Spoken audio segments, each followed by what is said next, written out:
HYC and on behalf of the Adara, we wholeheartedly thank you for accepting our invitation. As always, it is an honor to be in the presence of Sheikh. Alhamdulillah.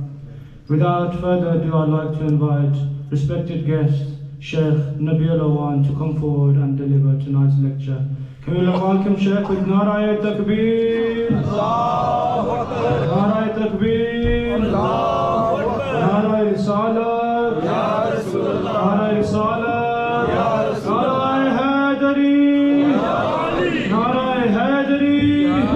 Husainiyat! Husainiyat! Yazidiyat! Ashnud Muhammad wa Ali Muhammad Salawat!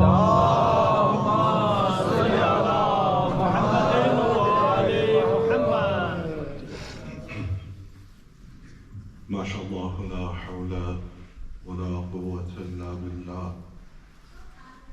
العلي العظيم حسبنا الله ونعم الوكيل نعم المولى ونعم النصير ربي اشرح لي صدري ويسر لي أمري واحلل عقدة من لساني يفقه قولي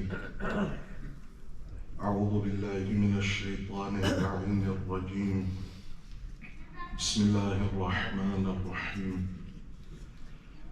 الحمد لله الذي جعل الحمد مفتاحا لذكره وسببا للمزيد من فضله ودليلا على آلائه وعظمته ثم الصلاة والسلام والتحية والإكرام على النبي الأمي المكي المدني الهاشمي الذي سمي في السماوات بأحمد وفي الأرضين بأبي القاسم محمد اللهم صل على محمد وآل محمد وعلى آله الطيبين الطاهرين المعصومين محمد وآل محمد صلوات اللهم صل على محمد وآل محمد وعلى آله الطاهرين المعصومين الهداة المهديين سيما أولهم أمير المؤمنين وآخرهم بقية الله في الأراضين روحي وأرواح العالمين بتراب مقدمه صلوات على محمد وآل محمد اللهم صل على محمد وآل محمد وعجل فرجهم نعرة التكبير الله أكبر نعرة رسالة يا رسول الله نعرة هيدري يا علي حسينيات يزيديات أهل بيت के कातलों पे लानत पर मोहम्मद वाले मोहम्मद सल्लल्लाहु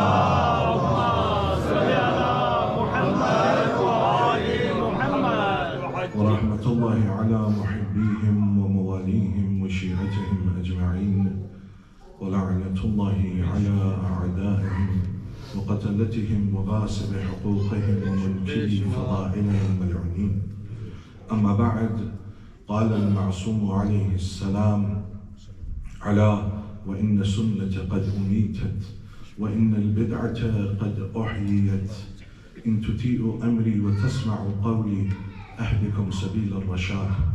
For the happiness of Hazrat Zahra Marziya, for the enlightenment of the graves of Yawm al-Hameen, of the graves of the Shuhada, Ulama and Siddiqeen, for the safety of the followers of Ahl al-Bayt around the world, and for the safety and the hastening of the reappearance of Hazrat Baqiyatullah al-A'zam Arwahun al-Fida, please recite your loudest salawat. Allahumma salli ala Muhammad wa ali Muhammad. We pray to Allah subhanahu wa ta'ala, Ya Allah, forgive our sins. We pray to Allah subhanahu wa ta'ala to forgive the sins of our parents.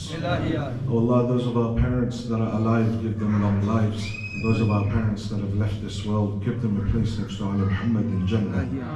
Oh Allah, those who are ill, give them shafa'ah. Those who are in debt, clear their debts.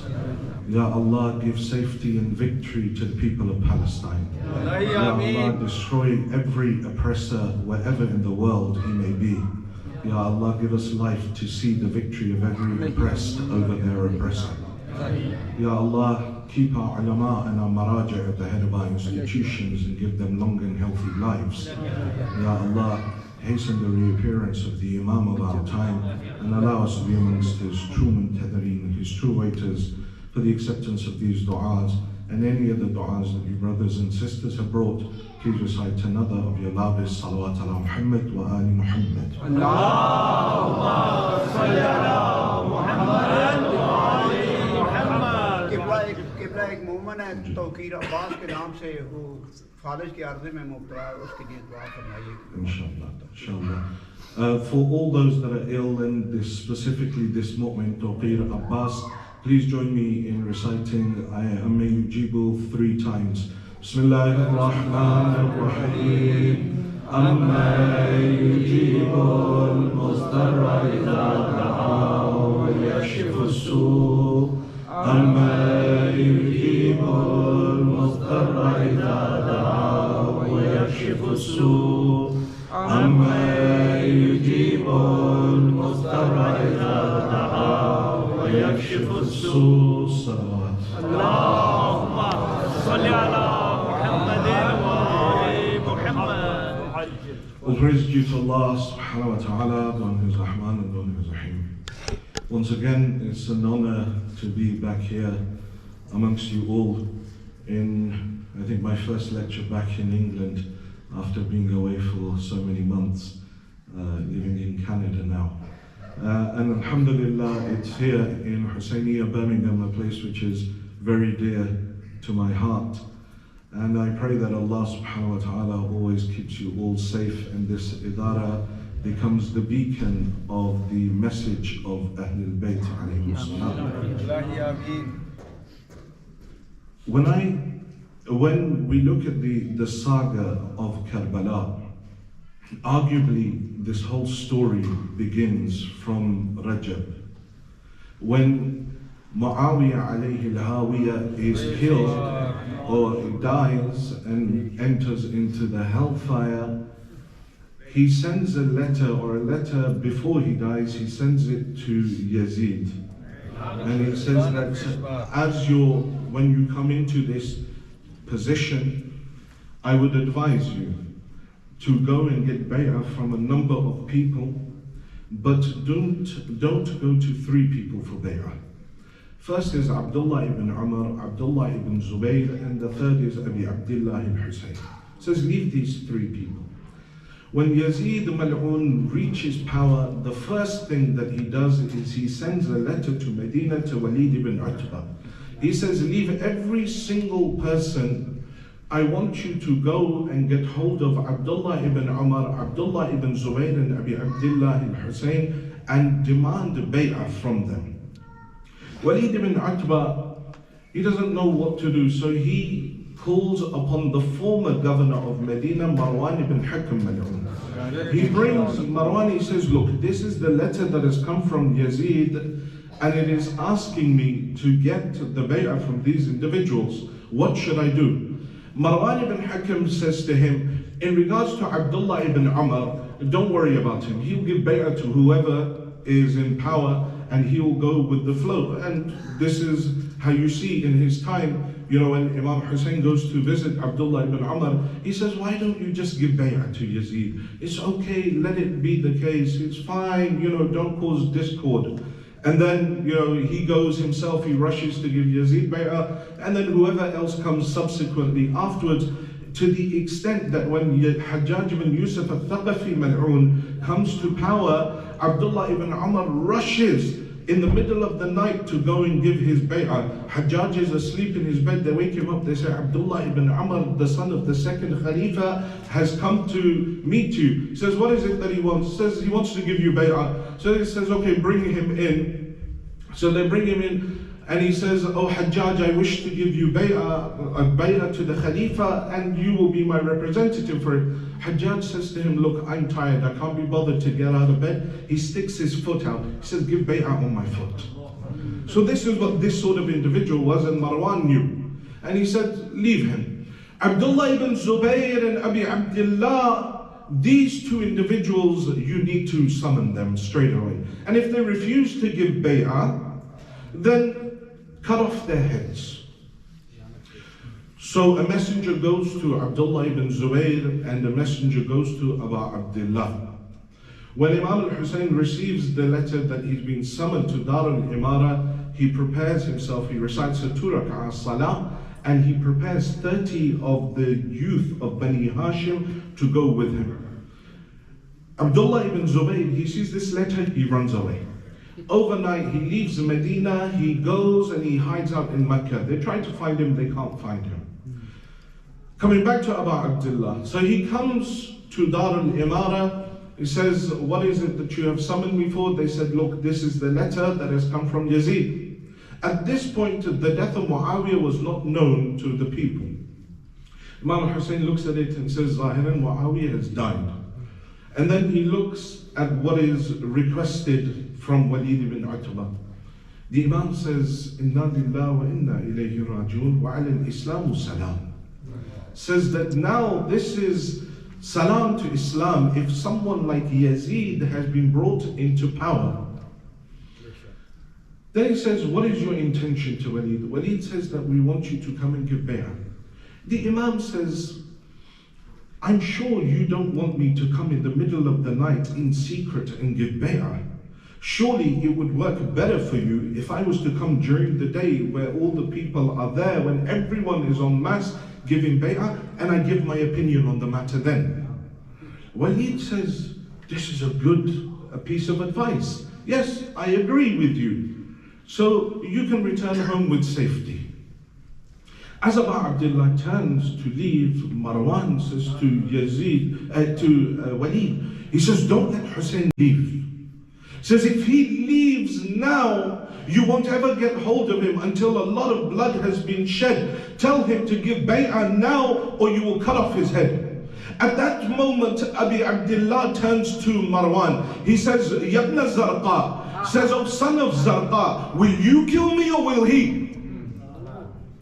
Then he turns to Walid ibn Utbah, أيها الأمير نحن أهل بيت النبوة وموضع الرسالة ومختلف الملائكة بنا فتح الله وبنا ختم الله. Says, oh أيها الأمير, we are the Ahlul Bayt of the Prophet. We are the place of prophethood. We are the place where the Malaika come and visit us on a daily basis. With us Allah began this world, and with us Allah will end this world. And on the other side, رجل فاسق, Yazid is an open sinner. He is a sharibul khamr, a one that drinks alcohol. He is one that kills innocent individuals. مثلي لا يبايع مثله. A person like me will never give bay'ah to a person like him. At that point, when he raises his voice, Abu al-Fadl al-Abbas kicks open the door of Dar al-Imara. They see Abbas, and they say, why is it Abbas entered with such force? Because he was showing, we are not stopped because of fear. We are stopped because of the command of our master. Abbas alayhi salam enters, the youth of Bani Hashim enter. Walid ibn Utbah, seeing this, he tells Abu Abdullah, you leave, go. And so Imam al-Hussein leaves. And it is at that point that he makes the intention to leave Medina and head towards Mecca. In this period, now Abu Abdullah begins to send out letters to the various places. Kufa has already sent someone towards him to tell him to come to Kufa. But at that point, there is a letter which I recited the full letter for you in the khutbah at the start. Imam al-Hussein, he sends a letter to the people of Basra where he highlights his intention and highlights the reason for why this society has fallen so low that it is okay with having someone like Yazid in power. He writes to the heads of Basra. At that time, Ibn Ziyad Mal'un is still in Basra.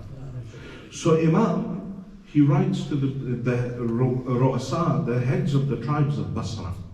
Says from Hussein ibn Ali to the heads of the tribes of Basra. Ala wa inna sunnata qad umitat وَإِنَّ الْبِدْعَةَ قَدْ أُحْيِيَتْ. Says you should know that the sunnah of the Prophet has been killed. وَإِنَّ الْبِدْعَةَ قَدْ أُحْيِيَتْ. And bid'ah, innovation, has been given life in this society. Says this is the reason why this society is in the situation that it is in, because no one is following the sunnah of the Prophet. They have killed that sunnah and they have given life to innovation in this society. But then the Imam gives a solution. He says, إن تطيعوا أمري وتسمعوا قولي أهدكم سبيل الرشاد. Says that if you listen to what I have to say and you obey my commands, I, Hussein, will take you to rushd, to success. He gives it to his companion Sulaiman and sends him to Basra. When Sulaiman ibn Abi Razin reaches Basra, he gives this to the Ru'asa, the heads of Basra, and they sell him out to Ibn Ziyad. Seeing that he's being captured by the soldiers, Sulaiman quickly eats the letter that Imam al-Hussein sent to him.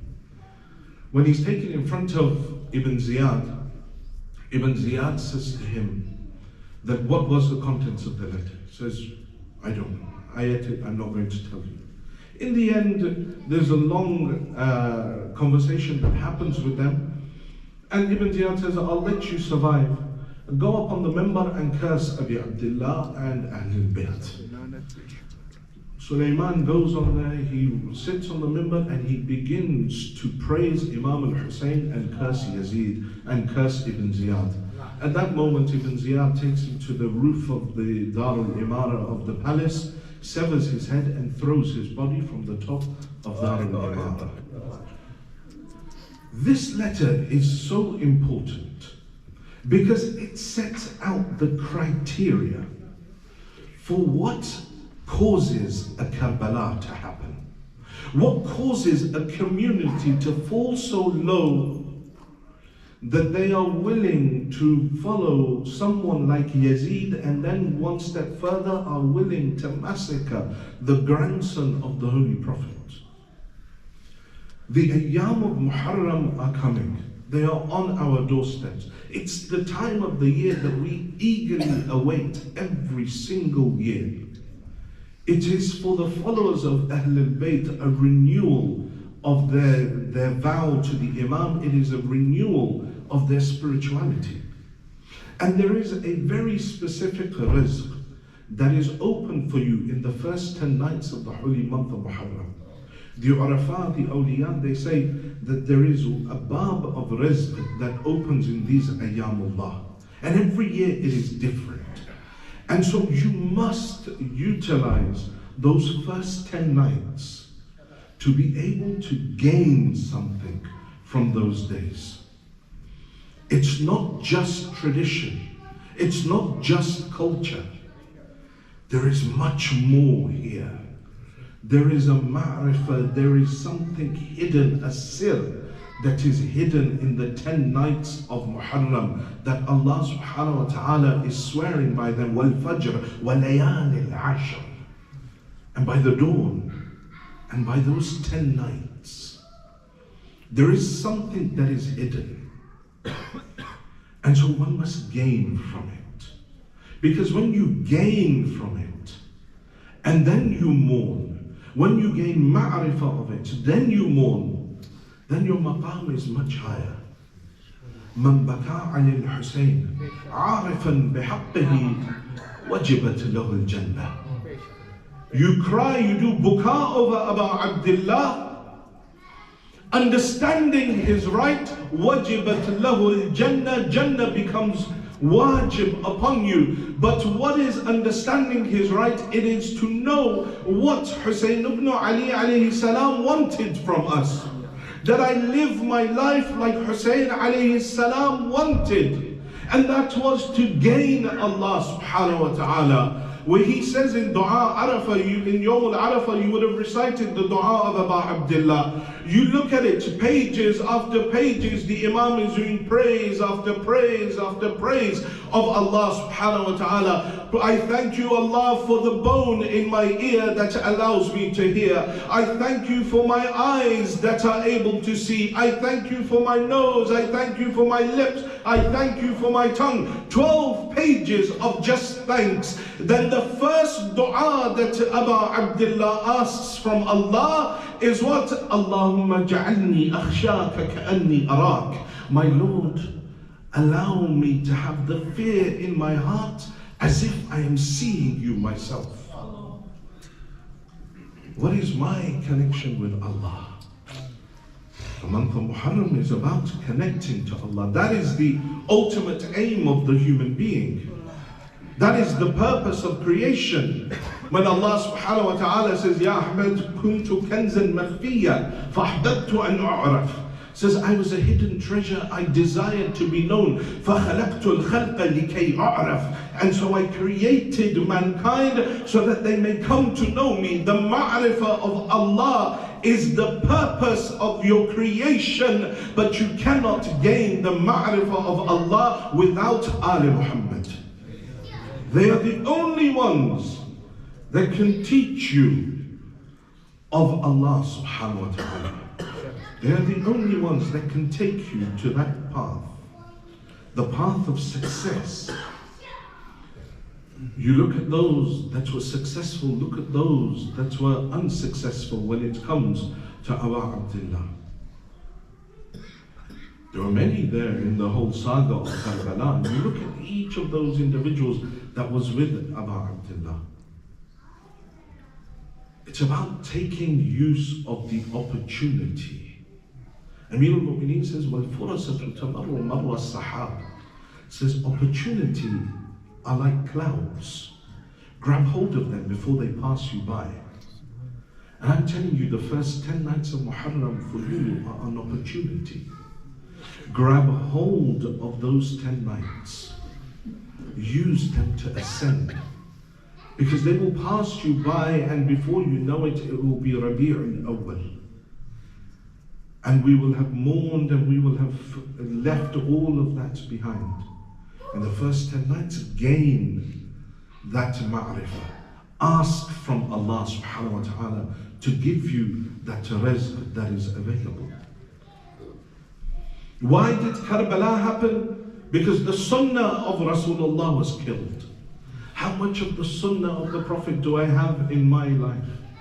Or is it that I think the sunnah is for the Sunnis? The sunnah is for us as well. Says the sunnah has been killed. وَإِنَّ الْبِدْعَةَ قَدْ أُحْيِيَتْ. And bid'ah has become rife in this society. Innovation, how much innovation has come? How much things that were not there at the time of the Ahlul Bayt have we introduced and made them part and parcel of the deen? And if we don't do them, then we have a riot on our hands. And you can think of examples yourself. I'm not going to give you any. But you can think of those examples yourself. What it is that has been innovated. What it is that needs to be purified from innovation. Because it is the purification of the deen, of your understanding of the deen, that will take you towards rushd. It is only when you have a pure understanding of the deen that you can have a pure understanding of who Ali Muhammad are. Otherwise, just from outside, just having ishq is not enough. Tarimma was a lover of Abi Abdullah, a lover of Imam al-Hussein. He was a sha'ir of Abi Abdullah. He was one that would recite poetry. Whenever he would see the Imam, he would recite poetry, he would praise the Imam. He comes to Abu Abdullah as Imam al-Hussein is on the way, leaving Mecca, coming towards Kufa. He meets Imam along the way. Ya Rasulullah, where are you going? He says, towards Kufa. He says, Ya Rasulullah, why don't you, Hur has already met Imam al-Hussein at this point and he's guiding the Imam alongside. Tarimma comes, has 7 or 8 people with him. Said, Ya Rasulullah, why don't you come to where I live? There's a place, you'll be safe there, and the army won't be able to reach you in that area.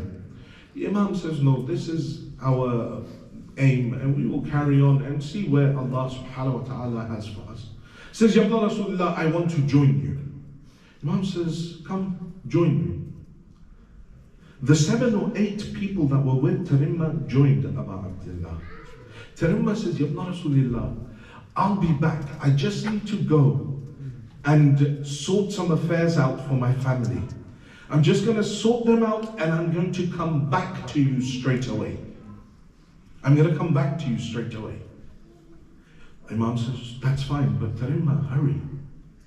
Let it not be the case that something happens and you miss this opportunity. Tarimma goes, returns back to Karbala. 10th of Muharram, Asra Ashura. Abu Abdullah's head is already on the pole. Ishq is not enough. Love is not enough. It requires action. Not later, but there and then. Not that tomorrow I will change, tomorrow I will adjust my life, tomorrow I will bring my life in line with what the Imams want for me. It must be done now at this moment because opportunities pass by and you won't gain those opportunities. Tarimma never reached Shahadat, but those that were with him that stayed reached. There are many others, some that joined Imam Hussein from the start. Karbala is for everyone. Princes and paupers, all are welcome on the boat of Abi Abdullah. Princes were there in Karbala as well. Nasr ibn Abi Nazar ibn Najashi. Nasr, the son of Abi Nazar, the son of Najashi, the king of Ethiopia. When the Muslims returned back from Ethiopia to Medina to the Prophet, a short while later Abi Nazar, the son of Najashi, also comes to Medina. He visits the Holy Prophet there and then he becomes a follower and a Muslim. He says, I don't want to go back. I don't want to go back. During that time that he's in Medina, Najashi dies. The people of Ethiopia send a delegation and they come to him, Abi Nazar, come back towards Ethiopia. The throne is waiting for you. Abi Nazar says, now that I have found this place, I want no throne, no kingdom. This is more than any kingdom. This wilayah that you have is priceless. It's greater than any kingdom. Abi Nazar has a son, Nasr. Nasr is a follower of Amir al-Mu'mineen, a follower of Imam al-Hasan, a follower of Imam al-Hussein, lives with Abi Abdullah, nearby Abi Abdullah in Medina. When Imam al-Hussein makes the intention to leave, he joins Imam al-Hussein from Medina. And the whole journey until the day of Ashura. Opportunity, it arose. He grabbed hold of that opportunity. And he went along. But there were many in Medina that didn't have that opportunity. That didn't take that opportunity. Even from the family of the Imam. People like Muhammad Hanafiya, people like Abdullah ibn Ja'far. So they didn't join Abi Abdullah. We're not saying they're good or bad and what they did was wrong. No, I'm saying the opportunity for Shahadat. But they didn't join Imam al-Hussein. There are many people like this. Many people who joined Imam al-Hussein later on. Many that were in the army of Umar ibn Sa'ad and then they came to Imam al-Hussein. Yazid ibn Ziyad al-Muhasir is the name of one of the companions of the Imam. famous by the name of Abu Sha'fa. Abu Sha'fa is the best friend of Hurr ibn Yazid al-Riyahi. When Abi Abdullah is captured by Hurr, surrounded, and he's being taken, Imam al-Hussein alayhi salam, Abu Sha'fa reads the letter that Hurr has received from Umar ibn Sa'd, that do not let Hussein go. If it is required, then cut off his head. Abu Sha'fa reads it, says, Hurr, what are we doing? Now we're ready to kill him? Before it was just to surround him, to hold him in place. Now you're willing to kill him. Hurr says, this is the command. Imam al-Hussein gives a khutbah. Abu Sha'fa at that moment says to Hurr, I can't stay. He leaves and he joins Imam al-Hussein. It took Hurr another 5 or 6 days to reach that realization. And this is why it's so important to have right friends. The correct friends, those friends that have the ma'rifah. Abu Sha'fa's going across also influenced Hurr. Friends are extremely important. Karbala, amongst the shuhada, you have those that were very close friends with each other. Abis ibn Shabib al-Shakiri and Shuzab. Shuzab is the slave of the father of Abis ibn Shabib al-Shakiri. But they were around the same age. So they ended up becoming the closest of friends. They join Abu Abdullah and they reach Karbala. Abis comes to Shuzab.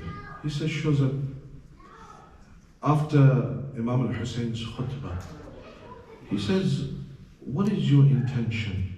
What is your niyyah? Abis says to Shuzab, he says, Shahadat.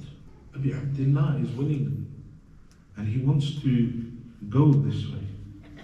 So Abis asks Shuzab, what is your intention? He says, I will never leave Abi Abdullah.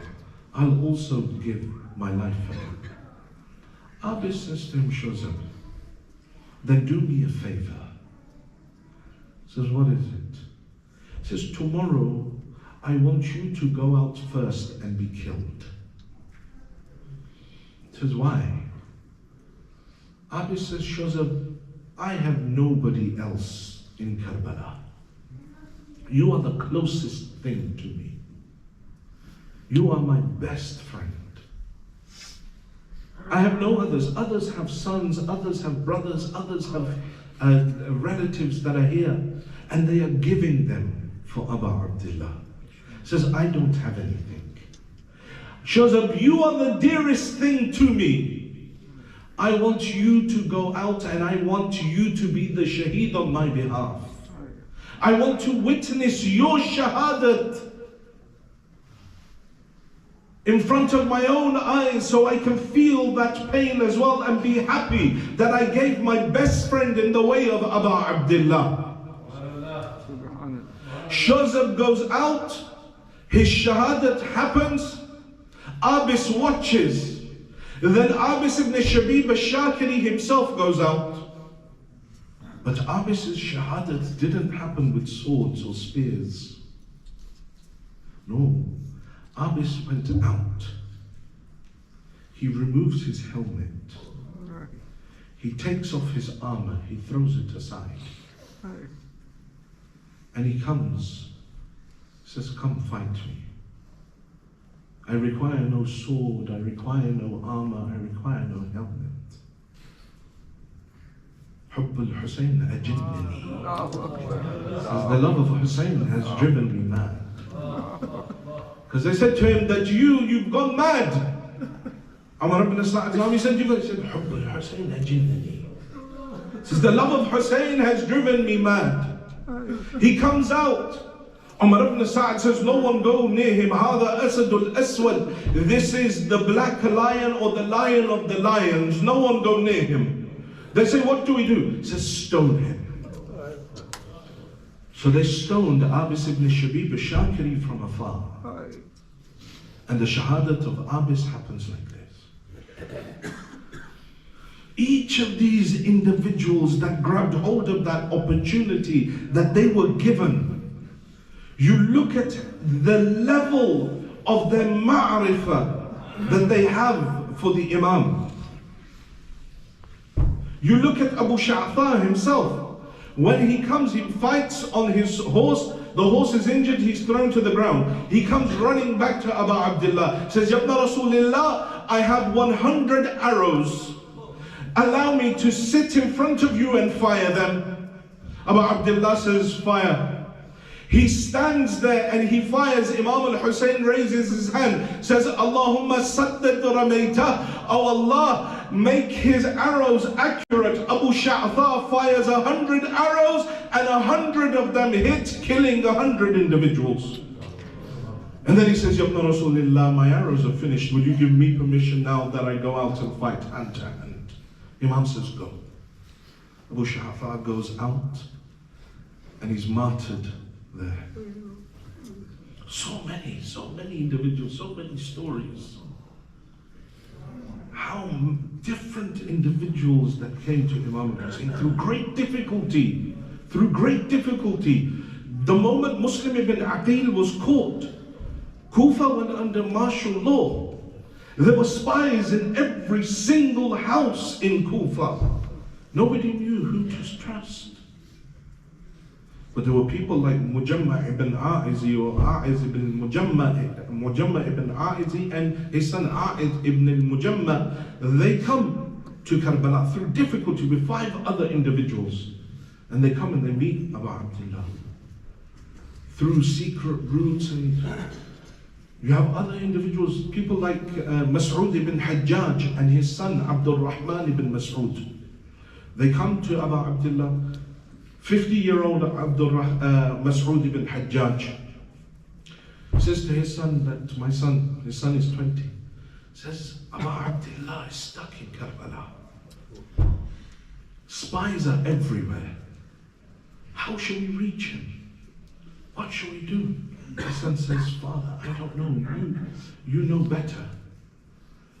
He thinks for a little while and then he says, let us join the army of Umar ibn Sa'ad.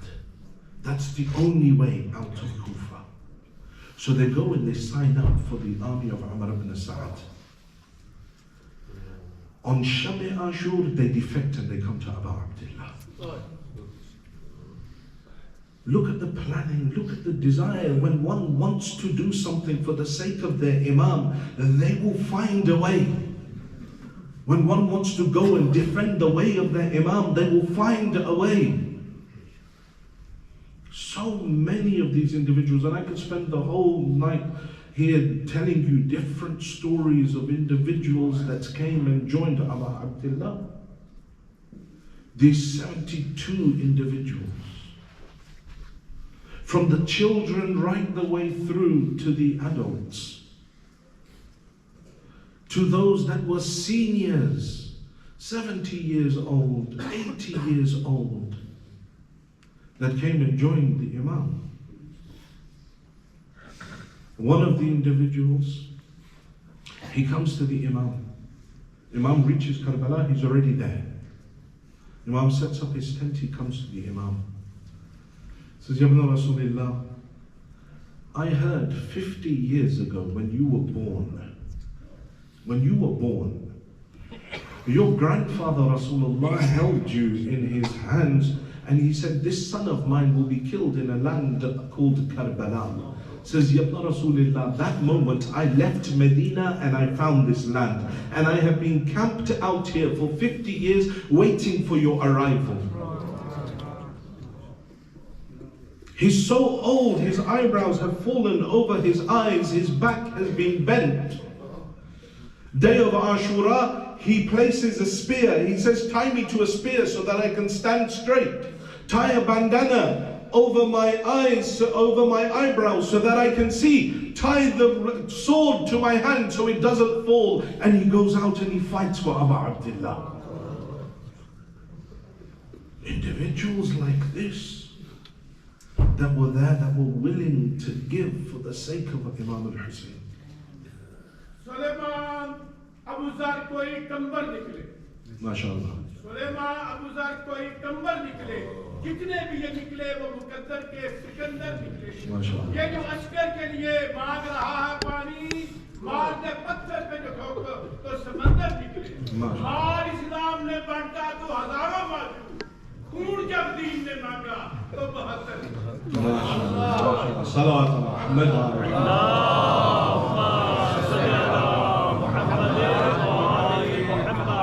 Each of these individuals is a gem. Each of them. You want to look at Ali Muhammad, you look at non-Ali Muhammad. You know, there's one individual whom we don't really mention. Muslim ibn Aqil had 5 children. Had 5 children. And his wife, Ruqayya bint Amir al-Mu'mineen, was in Karbala. Of the 5 children of Muslim ibn Aqil, you hear about the 2 that were killed 1 year later in Kufa by Harith Mal'un. Then there would remain 3. And you hear about Hamida, the 4-year-old daughter of Muslim, that when the news of the Shahadat of Muslim comes, Abu Abdullah takes her, places her in his lap, and he wrings her hand, and she says that you're acting with me in the way that they act with the orphans. Imam Hussain says, I will be your father from now on. This Hamida, she didn't live long after that. Sham-e Ghariban, when the tents were being looted, many children were trampled under the hooves of the horses. From amongst one of them was this daughter of Muslim ibn Aqil. Remained were 2 of his sons. The one that I will mention today, Abdullah ibn Muslim ibn Aqil. Shab-e Ashur, when Qasim ibn al-Hasan is speaking with Abu Abdullah, they're both the same age, 13 years old. When he's speaking with Imam al-Hussein, and Qasim says, Ahla min al-Asal, Abdullah ibn Muslim, he hears this. All day, the next day, all he's saying, Al-Maut Ahla min al-Asal, Al-Maut Ahla min al-Asal. Until he comes from Bani Hashim, the household of Aqil were the first to go out and fight. This child of Muslim ibn Aqil, 13 years old, he goes out and he fights on the day of Ashura. He goes out, he introduces himself, he fights bravely. 13 years old. Until they say some earth went into his eyes.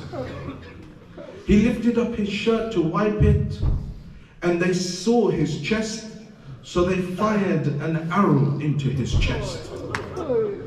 And as before that, as he was placing his hand over his forehead, they fired an arrow through his hand into his forehead, pinning his hand to his head.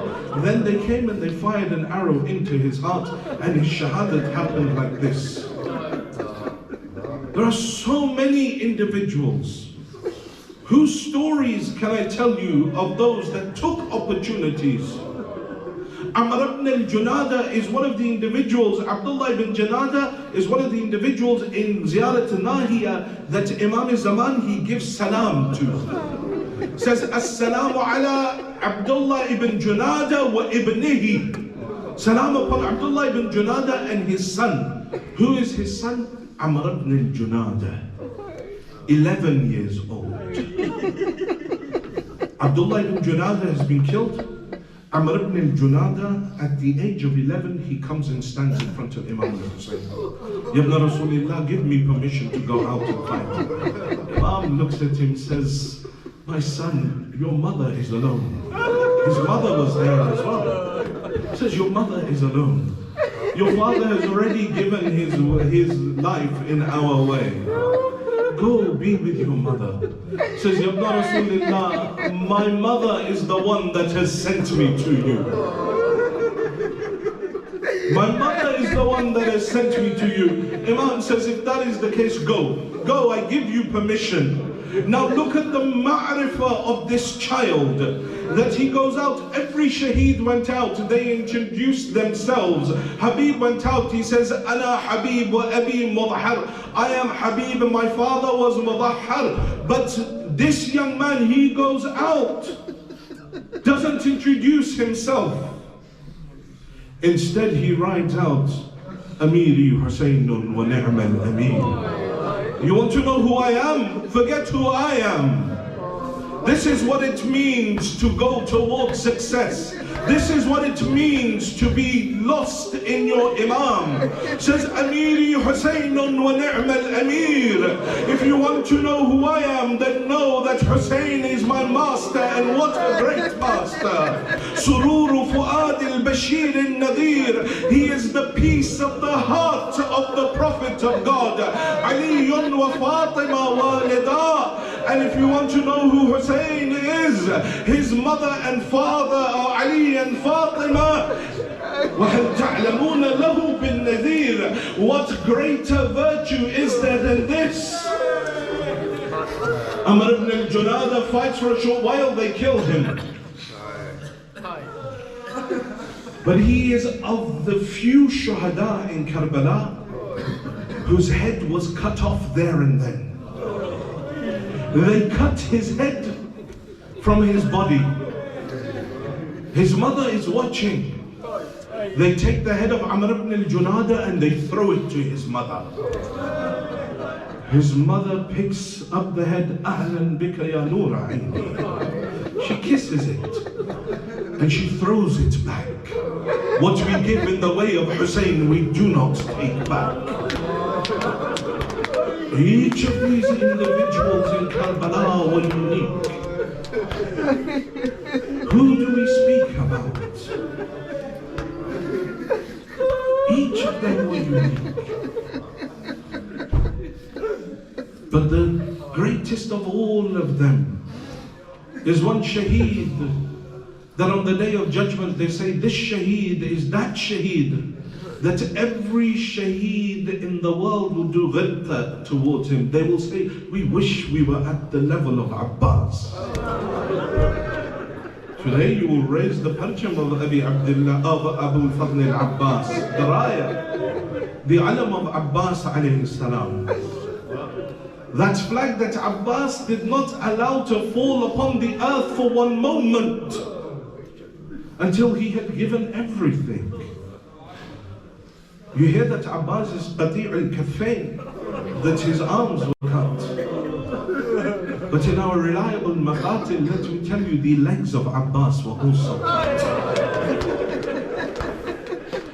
Abbas alayhi salam, when he comes to Abu Abdullah al-Hussein on the day of Ashura, everyone is gone, Hussein is alone. Says, Ya Ibn Rasulillah, give me permission to go out and fight. Imam al-Hussein looks at him, Abbas, Anta sahibu liwa'i, Anta kabshu katibati. Abbas, you are my flag bearer. You are the commander of my army. How can I let you go out? Says, Ya Ibn Rasulillah, give me permission. Abbas didn't say anything that where is that army, but the tears that fell from the eyes of Abbas cried out to that fact. It was either that or the cries of the children calling out Al-Atash, Al-Atash. You know, from the 7th night the water was cut, and so the children began crying Al-Atash. On the 7th night, Imam sent Abu Fadl Abbas and Nafi' bin Hilal to go and fight and try and bring some water from the Furat. When Nafi' reaches, there's someone at the banks of the Furat. Says, who is it? Says, I'm Nafi' bin Hilal. Says, Nafi', what are you here to do? He says, I'm here to bring water for the children of Abi Abdullah. Can you not hear them crying, Al-Atash, Al-Atash? He says, Nafi', you come drink as much as you want, but not a drop will reach the lips of the children of Hussein. The thirst was so intense by the day of Ashura that these children were now, wherever in the tents there was, where the water bags used to be, the earth was a little wet. So the children of Abi Abdullah would go, lift up their shirts and lie on the wet earth to try and find some sort of peace. Abbas is unable to take this. The cry of Al-Atash comes, Imam looks at him and says, Abbas, if you need to go, then go and bring water for the children. Let's go brought together. Both brothers mount upon the horse. They begin riding out, fighting their way to the banks of the Furat. Umar ibn Sa'd realizes if Hussein and Abbas are together, no one will be able to defeat them. Drive a wedge between them. They drive a wedge of the army between them. They turn Abi Abdullah back to the tents, and Abbas alayhi salam makes his way to the Furat. He reaches the banks of the Furat. You hear Abbas steps into the cool waters of the Furat. He picks up the water. He looks at it. Says, Ya nafs min ba'd al-Husayn humi. Says, oh nafs, will you drink the water? What pleasure is there left in this world after Abi Abdullah? Will you drink this water while your master drinks the syrup of death? He throws the water away. Abbas alayhi salam fills the bag of water. He makes his way. You hear as he rides through the date palms, one man hiding behind the date palm severs the right arm of Abbas. He calls out, Wallah in kata'tumu yamini inni uhami abadan an dini. Says, by Allah, even if you cut off my right arm, I will never stop defending the religion of Allah. He holds on to the alam, the bag of water, with his left arm. And now Abbas rides forward again. And again a man strikes his left arm. The left arm is severed by Abbas. He says, Ya nafs la takshal kuffar. Oh nafs, don't be afraid of the people. You focus on Allah. You focus on your aim. Abbas rides towards the tent. Harmala says, I realized where the heart of Abbas was. I took aim. I fired an arrow into the bag of water. The water spilled onto the ground. As the water fell, فوقف العباس. Abbas stopped his horse. At that moment, Umar ibn Sa'd orders 4,000 archers to fire towards Abbas alayhi salam. The skies darken with the arrows. Abbas's body is struck with the arrows. An arrow goes through the eye of Abbas. Abbas leans down to remove the arrow with his knees. At that moment, a man comes. He strikes the head of Abbas with an iron bar. As Abbas begins to fall to the ground, he calls out, Ya akhi adrik akhak. Oh brother, come to the aid of your brother. At that point, Abu Abdullah cries out, says, Zainab, they've killed my brother Abbas. He rushes to the body of Abbas. When Hussein alayhi salam reaches Abbas's body, do you know what it says in the Maqtal? Abbas was surrounded from all four sides, and men had swords in their hands. They were striking the body of Abbas. Imam al-Hussein reaches the body of Abbas. But what is it that he sees in front of him? They were around Abbas from all four sides. Abu Abdullah chases them away, says, where are you running? You killed my brother. Where do you run? He comes to the body of Abbas. One line from the Maqtal, and the Masiba ends here.